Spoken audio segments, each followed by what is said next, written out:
You mentioned in passing when you're talking about Udoka about getting your start with the Spurs as a sideline guy with the Spurs. Obviously, massive news last week as Gregg Popovich is now no longer going to be on the sidelines for the San Antonio Spurs. If you can, what were your emotions when you saw that we've seen the last of Pop coaching in the NBA? And then what were the memories that immediately came to mind from you getting your start there?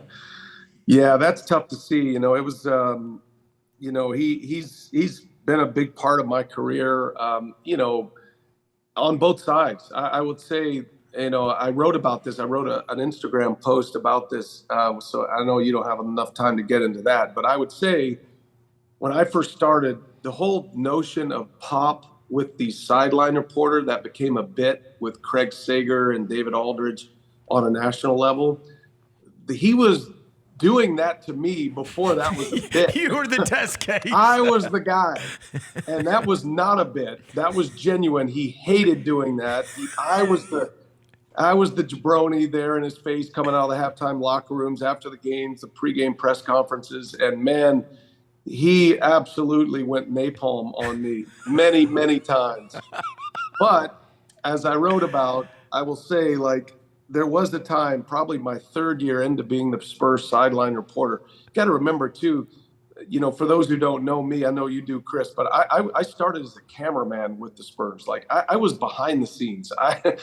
I was doing minor league baseball on the radio, play-by-play, but the way I made it my life work was to do all these gigs in the off season, and part of that was strapping a camera on my shoulder. So Gregg Popovich, you can imagine, like, looking at me thinking, what the hell are we doing? What are we doing as an organization? Remember those years, he's trying to fight for respect. Phil Jackson's putting an asterisk on the Spurs for their first championship, which was my first year on the air, 99. So all of a sudden the camera guy is now the sideline reporter. What a joke of an organization. So man, he was hard on me, so hard on me. And then about year 3, he broke through and you know, he'd put his hand around the back of my neck and he'd say, hey, you're doing great. Hang in there, kid. And I endured all of that.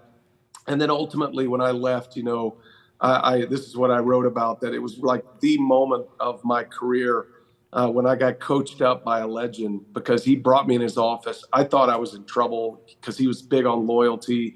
I'm leaving the Spurs to go to Major League Baseball and work for the Brewers. I thought he was going to tear me down, and I had answers ready. I had a lot of answers ready. I was ready to fight back in that meeting, and I walked in there and thought I was getting the worst. It was actually the best, and he lit me up, man. He told me that, you know, how much he appreciated my work ethic, stick-to-itiveness, all that.